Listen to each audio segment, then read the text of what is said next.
బాబాయ్ గారు నమస్తే. నమస్తే అండి. మీ పేరు? నా పేరు చేకూరు గణేష్. ఏం పని చేస్తారు? నేను అంబికా ప్యాకింగ్ వర్క్స్ చేపిస్తాను. ఎలా ఉంది వ్యాపారం? పర్లేదు. పర్లా అన్నగారు, ఇప్పుడు చూసుకుంటే కూటమి ప్రభుత్వం అధికారంలోకి వచ్చి 13 నెలలు అయింది. ఎలా ఉంది పరిపాలన? పరిపాలన బ్రహ్మాండంగా ఉందమ్మా. ఇక అంధకారంలోకి వెళ్ళిపోతుందా ఆంధ్రప్రదేశ్ అన్న టైంలో చంద్రబాబు నాయుడు గారు సీఎం అవడం, అన్ని పథకాలు కూడా ఇచ్చిన హామీలన్నీ కూడా ఒక్కొక్కటిగా రాష్ట్రం పరిస్థితి బాగోకపోయినా ఆయన ఒక్కొక్కటిగా నెరవేర్చుకొస్తా అటు అమరావతిని ఇటు పోలవరాన్ని కూడా పరుగులెత్తిస్తున్నారు. నెక్స్ట్ ఇక మన ఏలూరు పరిస్థితికి వస్తే మాకు బుజ్జి గారంటే ఏలూరు ప్రజలకు చాలా అభిమానం. ఆయన చాలా వర్కులు చేశారు. అలాగే ఆ కుటుంబంలోంచే వచ్చిన చంటి గారు అసలు ఇంతకుముందు ఎమ్మెల్యేలు ఎవరో కూడా ఆంధ్రప్రదేశ్లో నాకు తెలిసి నేను వినలేదు, చూడలేదు కూడా. ఎమ్మెల్యే డోర్ తీసేసి కూర్చోవడం, ఏ ప్రజలు వచ్చినా ఎవరు వచ్చినా డైరెక్ట్గా ఎమ్మెల్యేని వెళ్ళి కలవడం, వాళ్ళ సమస్యలు చెప్పటమే కాక అవి అప్పటికప్పుడు పరిష్కరించడం. అసలు ఎమ్మెల్యే గారి ఆఫీస్కి వెళ్తే ఎవరన్నా వస్తే ఎమ్మెల్యే గారిని కలవడానికి వచ్చారా అనేసి ముందే అక్కడ ఆయన నుంచుని మాట్లాడటం, తర్వాత ఆయన వెళ్ళిపోయేటప్పుడు కూడా ఏమ్మా ఇంకెవరన్నా ఉన్నారా ఎమ్మెల్యేని కలవడానికి అని అడగడం. ఏ ఆఫీస్లో ఇంతవరకు మేము చూడలే. ఆలనాని గారు గతంలో చేశారమ్మా. ఆయన్ని కలవడానికి మేము గతంలో టీఎన్టీసీకి కార్మికుల సంఘం నాయకులుగా ఉండేవాళ్ళం. ఆయన్ని కలవడానికి వెళ్ళాలంటే అపాయింట్మెంట్ తీసుకుని 3 సార్లు ఫెయిల్యూర్ అయిపోయి వచ్చాం. అలాంటిది ఈ ఎమ్మెల్యే గారు అతి సామాన్యుడు వెళ్ళినా కానీ ఎంతో అందుబాటులో ఉండటం, అన్నీ సక్రమంగా చేయడం. సినార్పేటకు వచ్చేపాటికే ఒక వంతెన శాంక్షన్ చేశారు, ఒక రోడ్ దానికి ఆల్టర్నేట్ రోడ్డు శాంతినగర్ రోడ్డు వేస్తున్నారు. ఇక్కడ జూట్ మిల్లోళ్ళ దగ్గర సిమెంట్ రోడ్లు వచ్చినాయి. అలాగే పథకాలు కూడా ఇప్పుడు పెన్షన్ పథకం, కొత్త పెన్షన్లు, భర్తలు చనిపోయిన వాళ్ళకి భార్యలకి ఇమ్మని రేపు 1 తారీఖుకి. అలాగే ప్రతి దాంట్లో కూడా ఎమ్మెల్యే గారు చాలా చొరవ తీసుకుని నాయకులకి చెప్పి ఇలా చేయండి, అందరికీ అన్నీ అందుబాటులో ఉండాలి అని ఈ శానిటరీ వర్కర్స్ని కూడా ఎక్కడికక్కడ పారిశుద్ధ్యం శుభ్రత చేయమనేసి ప్రతి దాంట్లో ఆయన చాలా కేర్ తీసుకున్నారు. అన్నగారు, ఇప్పుడు చూసుకుంటే కూటమి ప్రభుత్వ పరిపాలనలో వ్యతిరేకత వచ్చిందా? వ్యతిరేకత అంటూ అసలు ఏమి రాలేదమ్మా. కాకపోతే ఎవరో కొంతమంది కరుడుగట్టిన వైసీపీ వాదులు చెప్పుకోవడం తప్ప రాష్ట్రంలోనూ వ్యతిరేకత లేదు. అందులో అసలు ఏలూరులో అంటే ఇక వేరే పార్టీ గురించి వేరే ఎమ్మెల్యే గురించి మాట్లాడుకునే ఇది అసలు ఇంకా రాదు.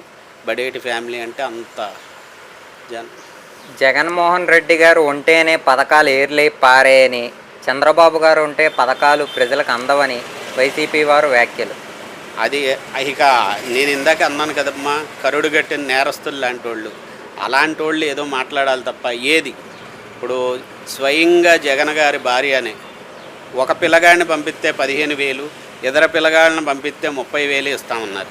ఎక్కడ 5 సంవత్సరాల్లో ఎక్కడన్నా 2 పిల్లగాళ్ళకి ఇచ్చింది ఆవిడ కానీ వారి భర్త గారు కానీ ఏమన్నా నిరూపించగలరా? చంద్రబాబు నాయుడు గారు వచ్చాక 5-6 పిల్లలు ఉన్న వాళ్ళకు కూడా పథకాలు ఇచ్చారు. అలాగే పెన్షన్లు వచ్చేపాటికి సచివాలయం సిబ్బంది ఈ రోజున అదే టైంలో ఇదివరకు వాలంటీర్లు లేకపోతే పెన్షన్లు ఇవ్వలేరా అనేవారు. ఇప్పుడు అదే వాలంటీర్లు లేకుండా సచివాలయం సిబ్బంది చేస్తే అదే టైంలో వాళ్ళు 10 అయ్యేపాటికి మొత్తం క్లోజ్ చేసేస్తున్నారు 1 తారీఖు అయ్యేపాటికి. అదే కాకుండా ఒకరోజు ఆదివారం సెలవు వచ్చినా ఏదొచ్చినా ముందు రోజే పెన్షన్లు అందజేసేస్తున్నారు. ఇంకా అంతకన్నా ఇంకేంటి? చూసుకుంటా అన్నగారు, జగన్ వర్సెస్ చంద్రబాబు ఇద్దరిలో ఎవరి పరిపాలన బాగుంది? గత 5 సంవత్సరాలు జగన్మోహన్ రెడ్డి పరిపాలన చూశారు, ఇప్పుడు 1.5 నెలల పాలన చంద్రబాబు గారు చూశారు. ఎలా అనిపించింది అసలు ఇద్దరు పాలనలో? అసలు ఆయనకిను ఈయనకి కొంతన పెట్టి మాట్లాడటానికి కూడా సరిపోం. ఎందుకంటే చంద్రబాబు నాయుడు గారు విజన్ వేరు, ఆయన నాయకత్వం వేరు, ఆయన లక్షణాలు వేరు. జగన్మోహన్ రెడ్డి అనేవాడు ఏదో గాలి ఊపులో ముఖ్యమంత్రి అయ్యాడు తప్ప అతన్ని ముఖ్యమంత్రిగా అంగీకరించలేని ప్రజలు బోల్డ్ మంది ఉన్నారు. అన్నగారు, ఇప్పుడు చూసుకుంటే నిన్న జగన్మోహన్ రెడ్డి గారు మాట్లాడుతూ ప్రెస్ మీట్లో కొత్తగా ఒక యాప్ తీసుకొచ్చారు. ఎవరైతే వైసీపీ కార్యకర్తలు ఉన్నారో, ఎవరైతే నష్టపోయి ఉన్నారో, ఎవరైనా అధికారే కానీ కార్యకర్తలే కానీ తమను ఇబ్బంది పెట్టితే ఆ యాప్లో నమోదు చేసుకోండి, 2029లో మేమే సీఎం, వారి అంతు చూస్తామంటూ వారు వ్యాఖ్యలు చేస్తున్నారు. దీనిపై మీ అభిప్రాయం? ఏమి లేదమ్మా, ఇప్పుడు 2029 అనేది గెలవడానికి ప్రజలకి ఏదో ఒకటి ఈ 5 సంవత్సరాల్లో ప్రతిపక్షం ప్రభుత్వం కన్నా కూడా ప్రతిపక్షం బాగా చేస్తుంది, బాగా పోరాటం చేస్తుంది అని నమ్మకం కలిగించి ఇంకా మెరుగ్గా చేస్తాడు ఈయన అని అనిపించే లెక్కన ఉండాలి. కానీ ఎంతసేపు ప్రజల్ని, ఉద్యోగస్తుల్ని భయపెట్టి మేము చొక్కాలు కూడా తీసుకొడతాం, మేము వస్తే నరికేస్తాం, ఏదో చేసేస్తాం అని భయపెడితే ఇది వరకు 5 సంవత్సరాలు ఆయన పాలించినప్పుడే ఎన్నో రకాలుగా ఇబ్బందులు పెట్టాడు జనాల్ని, ఎన్నో రకాలుగా ఓటర్లని అటు ఇటు చేంజ్ చేసి దొంగ ఓట్లు వేయించుకుని అన్నీ చేస్తేనే అతను ప్రభుత్వంలో ఉండి అన్నీ అవినీతులు చేస్తేనే గెలవలేకపోయాడు, 11 సీట్లతో ఓడిపోయాడు. అలాంటిది ఇప్పుడు జనాల్ని బెదిరించేసి మళ్ళీ గెలిచేస్తానంటే జనాలు అంత అమాయకులు కాదు.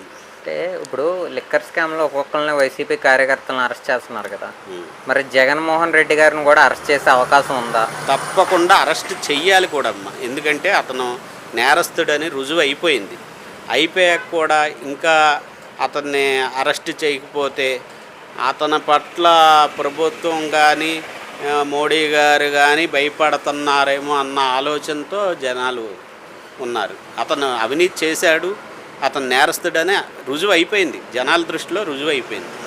ఒకవేళ జగన్మోహన్ రెడ్డి గారిని అరెస్ట్ చేస్తే ఆయన పార్టీ అయిన వైఎస్ఆర్సీపీ పార్టీ పరిస్థితి ఏంటంటారు? ఏముందమ్మా, ఇప్పుడు వాళ్ళంటే వైసీపీ కరుడు కట్టిన నేరస్తులు ఎవరో కూడా టీడీపీలోకి అయితే రారు, వాళ్ళకి ఆల్టర్నేట్ కాంగ్రెస్ ఉంది.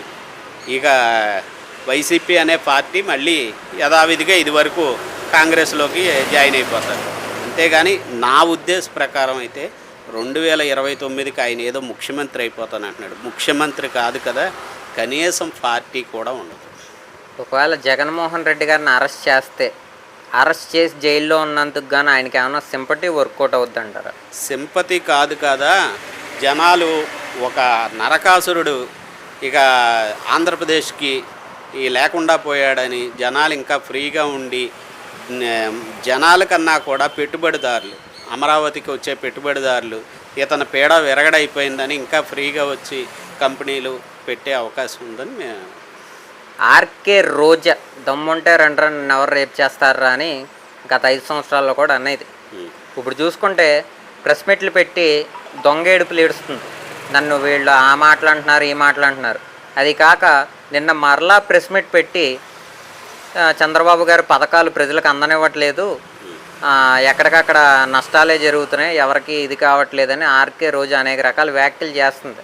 ఆర్కే రోజా కూడా 2029లో మేమే సీఎం, మీ అంతు చూస్తామంటూ వ్యాఖ్యలు చేస్తుంది. ఏమంటారు మీరు దాన్ని? ఇప్పుడు ఆర్కే రోజా అనేది ఆవిడ గురించి మాట్లాడటం అసలు శుద్ధ వేస్ట్. కాకపోతే ఆంధ్రప్రదేశ్లో ఆడవాళ్ళకి ఎంత గౌరవం ఇస్తున్నారో కేవలం రోజా వలన ఆడవాళ్ళకి గౌరవించాలనే భావన ప్రజల్లో తగ్గిపోతుందమ్మా. అది కాక ఆవిడ అంటది, మొన్న ఒకసారి వీడియోలో చూసాను, ఎవరో నన్ను తిట్టారు, వాళ్ళ వలన మా పిల్లలు విన్నారు, ఆ పిల్లోడు ఎంత బాధపడతాడు, అది ఇది అనేసి ఒకలేడుపులు ఏరుస్తుంది. మరి ఏ తల్లికి ఏ భార్యకి ఆ పిల్లలు ఉండరా? గతంలో చంద్రబాబు నాయుడు గారి పిల్లలు ఆవిడని తిట్టారు, భార్యని, ఆయనకి పిల్లలు లేరా? లోకేష్ ఎంత బాధపడి ఉంటాడు? నీ పిల్లోడా? లోకంలో అందరికి తల్లులు ఉన్నారుగా, అందరికీ పిల్లలు ఉన్నారుగా, నువ్వు ఎంతమందిని తిట్టావు? ఎవరిని పడితే వాళ్ళని, ఎవరిని పడితే అని, ఎవడు ఆడు ఈడు, అసలు ఆ అమ్మాయి మాట్లాడే విధానము పద్ధతే కరెక్ట్ కాదు. ఇక పథకాల గురించి అంటారా, ఆ అమ్మాయి మాట్లాడే అర్హత లేదు. పథకాల గురించి ప్రజలు చెప్తారు, మనం చెప్పక్కర్లేదు. ఓకే అన్న, థ్యాంక్స్.